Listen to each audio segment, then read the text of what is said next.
He's looking at where this country. Yeah. No, yeah, here we go. All right. 2004, for the record. A lot has happened in that time. You've been here for 3 weeks now. You've hung out with the boys. How do you think East London has changed? Just in the way it looks, in the surfing vibe. Has it changed? Is it still the same? I feel it's still the same in a way. I mean, the beaches are still the same, the waves are still the same. There's more, there's less people in the water. There's more older people surfing, I feel, and they're more motivated, and they're actually surfing a lot. The older guys are amped.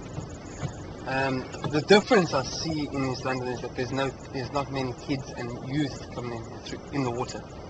I mean, that's like a whole generation gap. That's my feel. My take is, come from, I mean, you're teaching a lot of kids. How would you compare it, let's say, to the youth of Europe, if I could say? Because, I mean, you're teaching kids how to surf in France, and a lot of those kids come from Germany. They come from all the European countries. So do you think there's more of a... The surf scene is compared to South Africa, is massive. I mean, the surf scene in South Africa is actually a drop in the ocean how big the surfing scene really has got. Yeah. However, I must say that the Bally's again are actually surfing world class. The level of their surfing in East London is really high. I mean, the difference in East London is I see less and less kids, which is maybe a harmful thing for the future of surfing. The beach picnic, it was part of our culture, whereas in Europe, you can only surf so many months of the year. I mean, correct me if I'm wrong, but whereas there's people that are living in landlocked countries and they're coming to the coast wanting to surf. So it's almost like they're hungry for it more so than what we are here because we get fed it every day. And it's part of our culture. It's part of life. Yeah, it's part of life. It's part of life. I noticed that South Africans, or Southern Hemisphere people, I think they learn a lot faster because it becomes part of their lifestyle. Yeah. Whereas in Northern Hemisphere, it's part of their holiday scene. So when they actually have a holiday, they go surfing. And then that means millions of people go on holiday. And millions of people are surfing. It's him! Look at that! That's actually Joe, bro. That's Joe Wall. Go, Joe! Show some mood. That's a big coming back. Did you expect the sort of welcoming that you got, the sort of exposure where people were interested in you, you know? Did you expect that, or did you expect to come home and just basically slip under the radar, come home and have a quiet holiday? You know actually, I wanted to come and slip under the radar. But the thing is, I came back to East London, and that's where I was born. I actually left East London 9 years ago. When you went to Durban? I went to Durban for 5 years, and I left Durban. I went to France for 5 years. You know? So I didn't expect to get it big. I didn't think people were interested in it. Anyway, I've got back here to see all my old friends, and I've just bumped into so many people, day after day. Every time I walk around the corner, I'm walking into somebody. Do you see yourself living back in this country? Honestly, deep down, I think every single person that lives anywhere, do you see yourself living back in this country at some time? I actually think that I could be in the future. I could be here in the summers. I mean, I spend my summer in France working, which is winter here. It's the best time to be here. But I honestly feel that I could be here for the summers in the future. Not living full time, because I've worked pretty hard for what I've got in France at the moment. I've got a good setup with the surf school and surf camp, so I don't want to break that down or let it go. And that is the future for me. But in the future, I can see myself in summers working and surfing in summer. Okay, bro.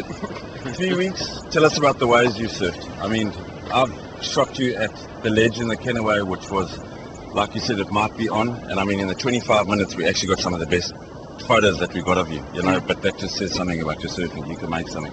I go there or whatever, but like you said the other day, you went to Glen Eden and you surfed 2 or 3 times by yourself in a day. Tell us about a couple of your surfs that you had. I've actually had some good surf, other than the howling onshore wind for most of the time. I've had good sessions at Agoda with you and Wayne. I had some good sessions at 1 or 2 sessions at Nahoon Reef. I surfed Eastern Beach, I surfed Yellows, I surfed Graveyards, I surfed Wackies, Morgan's Bay, Whispering Waves. Before you came to South Africa, having a family here, having mom and dad, brothers and that sort of thing, you've got an emotional tie to this place. Have you done everything that you wanted to do? Like you said to me, you spent the day It's your mom and your dad and that sort of thing. Do you feel like you could leave here having done what you wanted to do? Have you made the connection with the people that are close to you? Because I know it's hard being away. I mean, I grew up with you in the Quigney. Growing up in the Quigney was not easy. We were hooligans. We did things or whatever. And I mean, you know, we had an upbringing that was a little bit different. Have you made the connections and have you established those connections that you wanted to do before you came out? Yeah, I have. I didn't have many expectations. So I came here just going surfing. And seeing the family was a bonus, but I didn't actually plan. Yeah. But I've spent a lot of time with them. I've seen all of them. It's always going to be hard to leave them. Like I saw my mother today, saying goodbye to her. It's never easy. But I do plan to be back. But you know, this is home. Like when I walk in the Quigney, it's such a scummy place. It's home, bro. But it's home.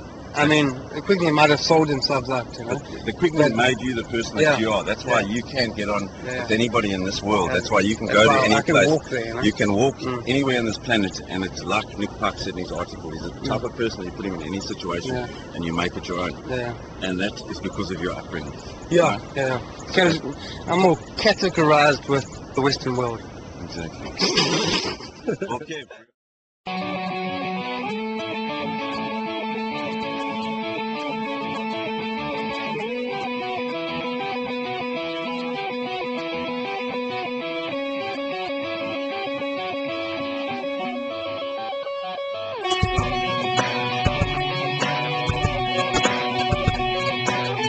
Okay, favorite board?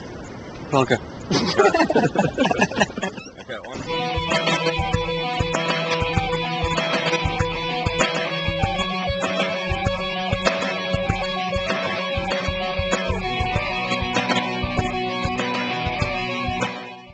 Also good. Beach break. There we go. Okay. The Gravier. It's called the Gravier. The Gravier.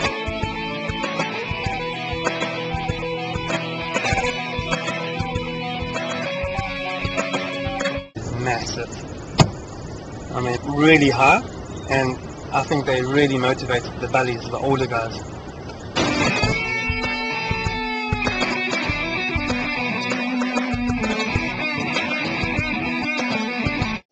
People asking me questions.